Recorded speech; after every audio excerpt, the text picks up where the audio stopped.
हो सकता हो, बुरा नहीं मानना आप, हो सकता हो मैं भी हुआ हूँ, आप किसी गरीब घर में पैदा हुए हो, इसमें आपकी कोई गलती नहीं।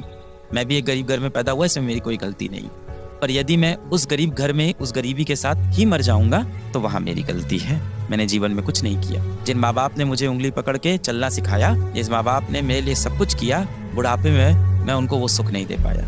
आप नहीं चाहते बेटा कि जिस दिन आप 25 साल के 26 साल के हो, उस टाइम आपकी माताश्री अच्छे कपड़े पहने, उस दिन आपकी माताश्री एक अच्छी गाड़ी से चले, अच्छे सुख सुविधा उनको मिले, घर में आप एक इन्वर्टर लगवा पाओ कम से कम अपने, कि लाइट जाए तो पंखा चल पाए, माताश्री आपकी गर्मी में ना बैठे। आप अपने पिताजी के लिए एक बेल्ट खरीद पाओ, क्योंकि वो बिना बेल्ट के कई बार आपने देखा होगा पैंट ऐसे ही पहन लेते हैं, एक बेल्ट तक नहीं खरीदते अपने लिए। मैंने ऐसे बापों को देखा है जो रस्सी बांध लेते हैं पैंट में, बेल्ट की जगह, कि कोई बात नहीं, और उसके ऊपर शर्ट से ऐसे ढक लेते हैं किसी को दिखाई ना पड़े।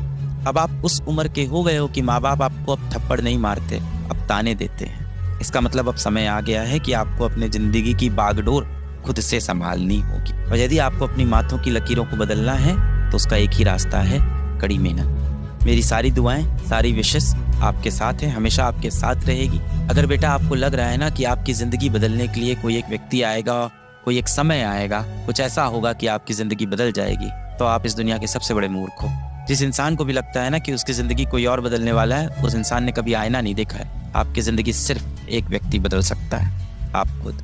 शीशे के सामने खड़े होना इस सेशन के बाद जाके, खुद से सवाल करना कि आपके जीवन का कंट्रोल किसके पास है। खुद से सवाल करना कि 24 साल की उम्र में आप अपने घर वालों को सुख सुविधा देना चाहते हो, या 24 साल की उम्र में आप फिर से इन्हीं कंपटीशन में फंसे रहना चाहते हो। ये सेशन खत्म होने के बाद आज आप फिर से अपना टाइम t=0 लगाएंगे, अपनी ज़िंदगी को फिर से शुरू करेंगे। आपके अतीत में जो गलतियां हुई उनको अब आगे नहीं दोहराएंगे, और अतीत के बोझ को लेके हम आगे नहीं बढ़ेंगे, क्योंकि वो हमें हमारा भविष्य सुधारने में मदद नहीं करने वाला। आज अपने भगवान से आप एक बार बात करेंगे, हाथ जोड़ेंगे, जिस भी तरह से आप प्रेयर करते हैं वो प्रेयर करेंगे, अपने माता पिता के पास जाएंगे, क्योंकि वो हमेशा चाहते हैं कि आप सफल हो। पर अब यही एक बात है, जितने बच्चे आपने देखा है कॉम्पिटिटिव एग्जाम निकालते हैं, उन सभी के माता पिता ये चाहते हैं कि उनका बच्चा जरूर से सफल हो। पर जितने बच्चे कॉम्पिटिटिव एग्जाम नहीं निकालते, उनके माता पिता भी यही चाहते हैं कि वो बच्चा सफल हो। कहने का मतलब आपकी सफलता में सबसे बड़ा योगदान आपका होगा। सब कहने की बातें हैं कि माता पिता का सहयोग बहुत जरूरी है, दोस्तों का सहयोग बहुत जरूरी है, हालातों का सहयोग बहुत जरूरी है। अगर अपनी जिंदगी कोई बदल सकता है तो वो आईने में जो इंसान दिख रहा है वही है। जो इंसान जीवन में सफल है उसके माता पिता भी चाहते थे कि वो सफल हो, और जो असफल हुआ उसके माता पिता भी यही चाहते थे कि वो सफल। तो सभी के माता पिता चाहते हैं हम सफल हो, पर जीवन में सफल वही व्यक्ति होगा जो खुद से मेहनत करे। ये सब कहने की बातें हैं कि माता पिता का आशीर्वाद था तो मैं सफल हुआ, दोस्तों का साथ था तो मैं सफल हुआ, अच्छे शिक्षक मिल गए तो मैं सफल हुआ। इन सब का कहीं ना कहीं महत्व है जीवन में, और सबसे ज्यादा महत्व है कि आपने अपने जीवन में कितना तप किया, कितना परिश्रम किया।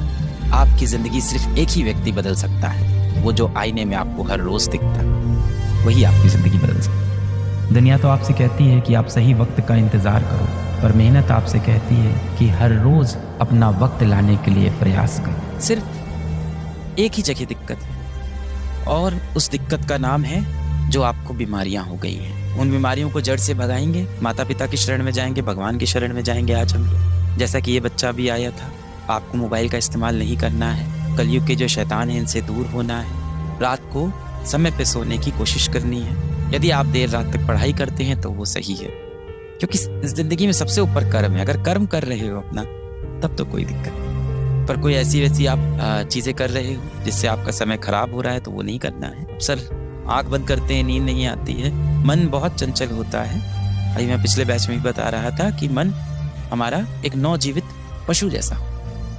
एक नवजीवित पशु जो होता है, जब आप देखो घोड़े का बच्चा होता है तो वो इधर उधर भागता रहता है, क्योंकि उसके ऊपर कोई लगाम नहीं लगाता। इसी तरह से जो आपकी इंद्रियां हैं, आपका जो मन है, उसके ऊपर कोई लगाम नहीं लगाता, वो इधर उधर कहीं भी भागता रहता है। आंख बंद करो, बहुत सारे ख्याल आते रहते हैं। अब आपके पास जीवन में बहुत सारे पैसे नहीं है, कहीं ना कहीं हो सकता हो आपके पिताजी भी इतने सारे पैसे जिंदगी में नहीं गंवा पाए, और ये सच है। पर हाँ, आपकी परवरिश में उन्होंने जो कर सकते थे उन्होंने बेस्ट किया। आपको सबसे अच्छे स्कूल में पढ़ाया, आपको सबसे अच्छी कॉपी किताब खरीद के दी, सबसे अच्छे कपड़े पहनाए, अपनी सारी इच्छाएं मार के आपके लिए सारी चीज़ें त्याग किया और आपको इस तरह की कोचिंग भी ज्वाइन कराई। बहुत सारे पैसे तो आपके जीवन में हैं नहीं,